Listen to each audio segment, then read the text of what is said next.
A próxima história que eu trago nesse programa é uma história assustadora que chega direto de Poconé.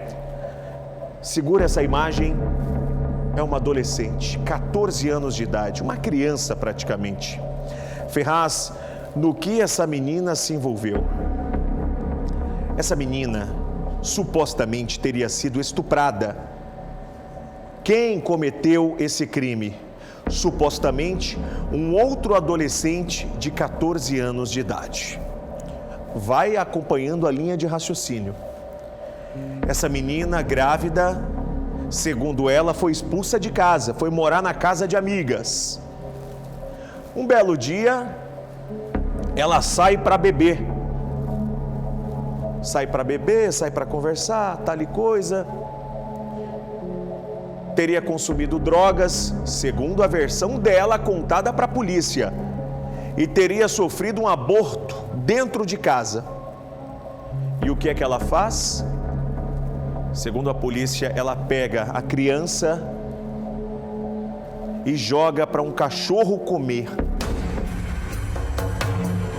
Atenção, meu povo de casa, atenção, audiência, meu Deus. Meu Deus.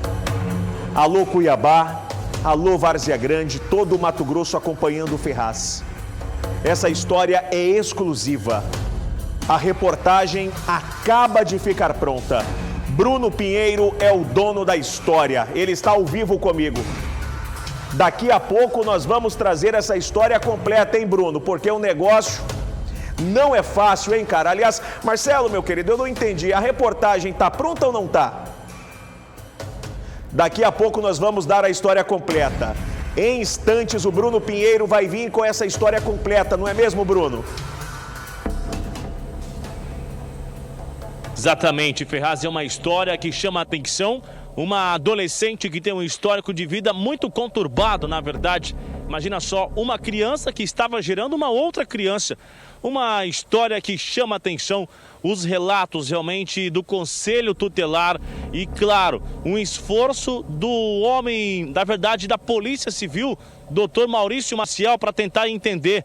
Agora, esse adolescente também já possui um histórico muito grande. Inclusive, como você mesmo já mencionou, ele é suspeito de ser integrante de uma quadrilha especializada em roubo de gado na região do Pantanal. E uma rápida correção, Ferraz, a informação que chega então atualizada, que ela tem um pouco mais de 14 anos, alguns meses, e ele com 16 anos. São 2 anos de diferença, mas os dois são menores de idade realmente lá no município de Poconé, Ferraz. Então vamos fazer o seguinte, Bruno Pinheiro.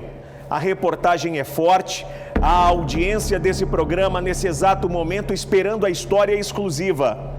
Esse aqui é o repórter das exclusivas, viu? Primeiro a gente mostra aqui e depois as outras emissoras vão atrás para pautar as equipes em cima da nossa pauta. Ô Pinheiro, faz o seguinte, a reportagem já está pronta. Vamos chamar essa história junto aí, Pinheiro?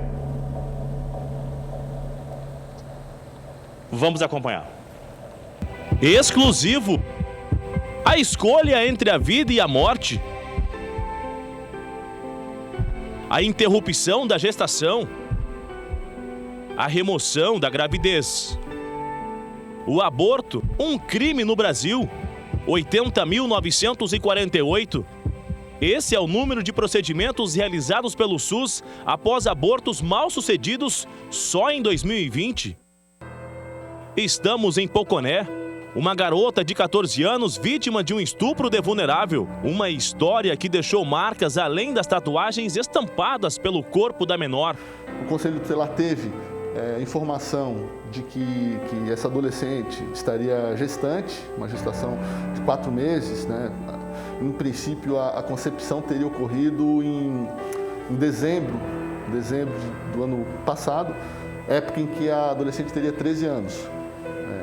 Então, nesse contexto, ali a gente já teria o indicativo de um crime de estupro de vulnerável. 22 de maio, 2 horas da tarde. A casa onde tudo aconteceu fica em Poconé, nesta avenida calma e tranquila. Na frente da casa, a gente observa que tem um terreno, acaba sendo vazio. Foi exatamente aqui que tudo aconteceu. A garota de 14 anos de idade chegou em casa, ela estava gestante. Segundo informações, mesmo sendo acompanhada pelo Conselho Tutelar, ela não seguia no hospital nem mesmo procedimentos de uma gestação. Naquele dia, ela sentiu fortes dores e quando chegou na casa, acabou indo até o banheiro.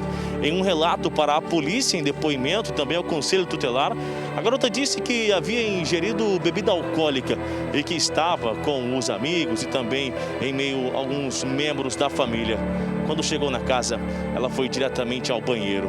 Foi realmente quando sentou, ali que estava dentro do banheiro, sentiu uma forte dor.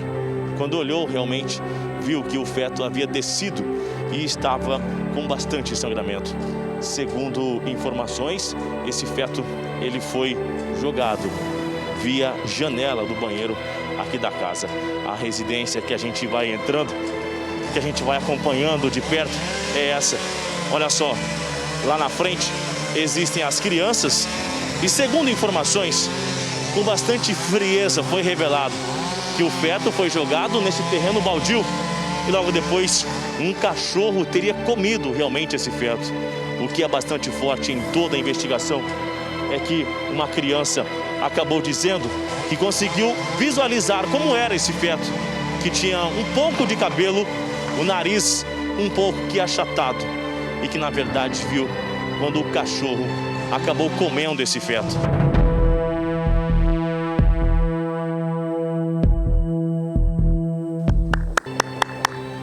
Olá, bom dia. A gente está esperando alguém sair aqui para a gente conversar, tentar ouvir um pouco realmente uma versão do que teria acontecido.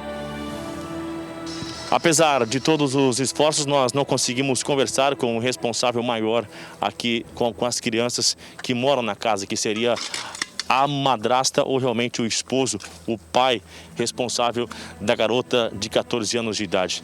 Mas o que se sabe, Júlio, é que foi exatamente aqui. A gente vai tentar um acesso nessa região de mata, até para conseguir entender. Foi exatamente aqui onde homens do Corpo de Bombeiros Militares estiveram para tentar encontrar realmente, entender se foi nessa fossa, como foi apontado através da menor, que teria jogado esse feto. Essa também foi uma das versões. A gente observa que o local já está sendo entupido, realmente uma fossa desativada, uma obra que será realizada nessa área. Os tijolos já estão aqui, mas até agora o que se sabe é que o feto realmente não foi encontrado, conforme o depoimento, conforme as oitivas do delegado, o Dr. Maurício Maciel. O que se sabe é que realmente a garota de 14 anos, após o aborto, acabou jogando pela janela e o feto não sabe que rumo tomou. Uma criança que não teve uma escolha de sobreviver. Foi através da enfermeira-chefe do PSF, do bairro João Godofredo, que nos oficializou através de um telefonema e nós fomos averiguar mais aprofundar no assunto que haveria acontecido, né? E realmente chegamos lá, ela já não estava mais lá, já tinha saído da casa, estava na casa de uma colega e depois as conselheiras que estavam de plantão foram averiguar a situação dela como estava.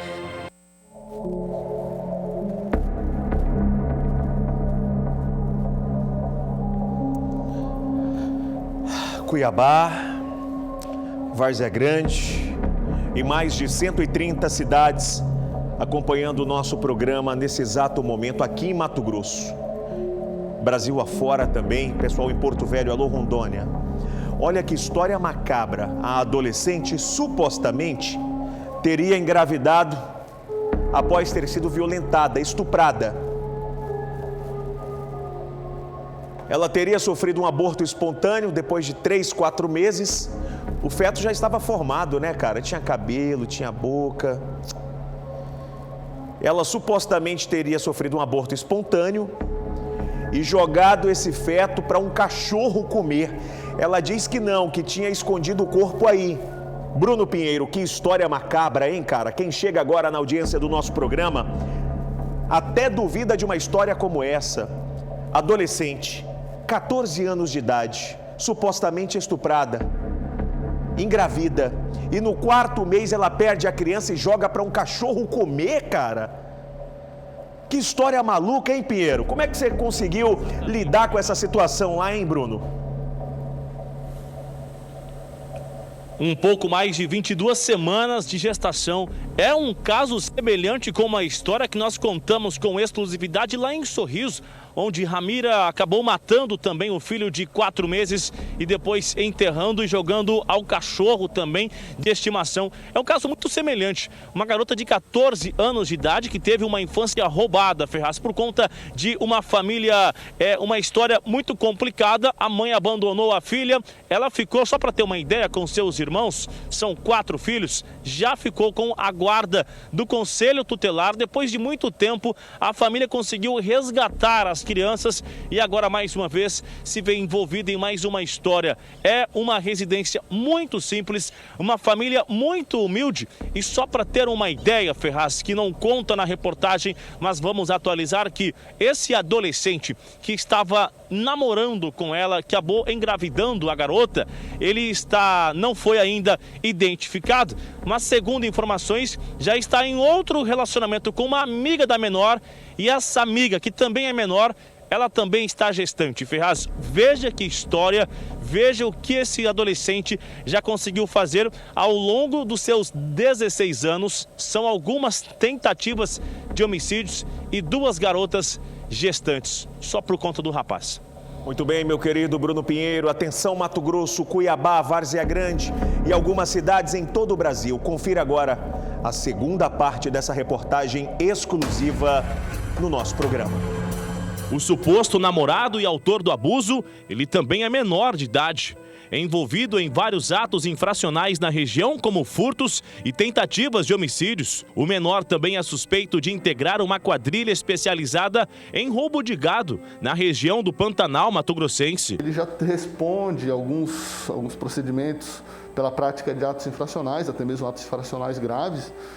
Então, suprir ali essas primeiras diligências que a gente está fazendo, a gente vai buscar ouvi-lo também e fazer o encaminhamento devido, que no caso do adolescente infrator é por meio do Ministério Público, né?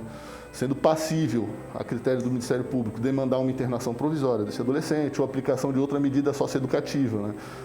Visando também a questão da ressocialização também dele, né? Após o aborto, o pai da menor expulsou o adolescente de casa e a garota aceitou o convite para recomeçar a vida ao lado de uma colega. É nesta casa que ela está se refugiando. Além dessas diligências que foram realizadas, algo importante de se frisar é que a polícia, fazendo parte também de uma rede de proteção, conjuntamente com o Conselho Tutelar, os órgãos assistenciais, a gente observou que a adolescente ela não tinha sido submetida a nenhum acompanhamento médico anteriormente, tampouco após ter ocorrido o aborto, nenhum tipo de tratamento também, né? Não houve nada, nenhum cuidado nesse sentido. Posteriormente aos fatos, a menina teria sido expulsa de casa e atualmente ela está com uma conhecida que é maior de idade, né? A mulher que recebeu a garota após ser expulsa de casa, ela também foi intimada pela polícia e será ouvida. Esse é o momento que a Polícia Civil chega na residência, tentando falar realmente com a mulher que recebeu a vítima após essa situação do aborto, realmente que o feto foi jogado no fundo do quintal. É uma intimação que vai sendo feita, a investigação continua. O delegado de Polícia Civil, Dr. Maurício Maciel, que vai acompanhar de perto e agora mais uma intimação, mais uma oitiva importante, ouvir realmente essa mulher que aparece ali, Julié, a garota realmente que estava gestante e ao lado uma mulher que recebeu mesmo a vítima após ela sair da casa da família e receber um apoio nesta residência aqui no município de Poconé, nesta casa que ela está realmente ficando, sendo refugiada aos 14 anos de idade.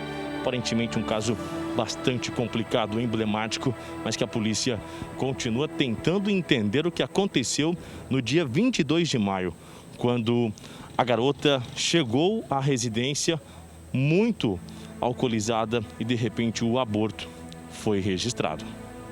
Ela não possui outros parentes, né? Ela não possui outros parentes no município, que também torna difícil a questão da onde ela ficaria, né? Ela só tem o pai tem uma relação com uma outra mulher hoje e não tem tias, não tem ninguém que pudesse recebê-la nesse momento.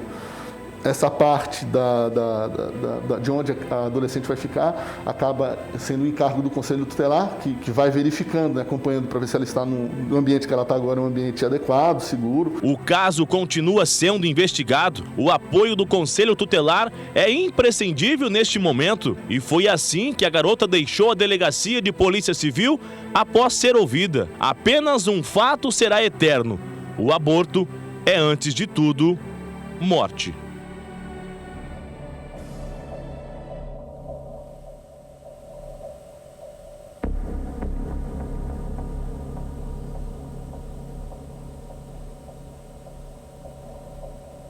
Olha, Ferraz, essa é uma grande história. A garota, aos 14 anos de idade, ela continua nesta residência, acompanhada, na verdade. Mas o mais curioso da história, Ferraz, e que chama a atenção e que entra agora numa etapa de investigação, é que essa casa fica na frente de uma lanchonete, melhor dizendo, uma casa de shows, onde várias garotas ficam e as garotas se tornam acompanhantes durante a noite, o que deve atrapalhar e não ser um bom lugar da garota ficar nesta casa. Acaba correndo risco de até mesmo de uma possível exploração sexual. Isso tudo deve ser investigado. O melhor nesse momento deve ser a internação realmente da garota e do garoto autor do crime, que é o estupro de vulnerável. Entra também o aborto e a ocultação de cadáver. É um caso que está longe de ser finalizado, viu, Ferraz? Muito bem, meu querido Bruno Pinheiro. Cowboy, volta para mim. É uma história polêmica, é uma história assustadora. Eu quero agradecer às equipes da Polícia Civil que nesse momento acompanham o nosso programa também lá em Poconé. Bruno, me confirma mais uma vez o nome do delegado que cuida desse caso, por favor? Doutor Maurício Maciel. Doutor Maurício Maciel. Atenção, Mato Grosso, lembrem-se desse nome, Doutor Maurício Maciel. Experiente policial civil, experiente delegado, é quem está à frente das investigações, cuidando da delegacia de Poconé. Doutor Maurício Maciel, obrigado por esta atenção com o nosso repórter, com Bruno Pinheiro e com as equipes do programa Olho Vivo na cidade. Bruno, parabéns pela reportagem, parabéns para a sua equipe e qualquer atualização do caso é só me chamar, porque aqui no programa Olho Vivo a informação é prioridade. É mais uma exclusiva e dá o maior trabalho para fazer.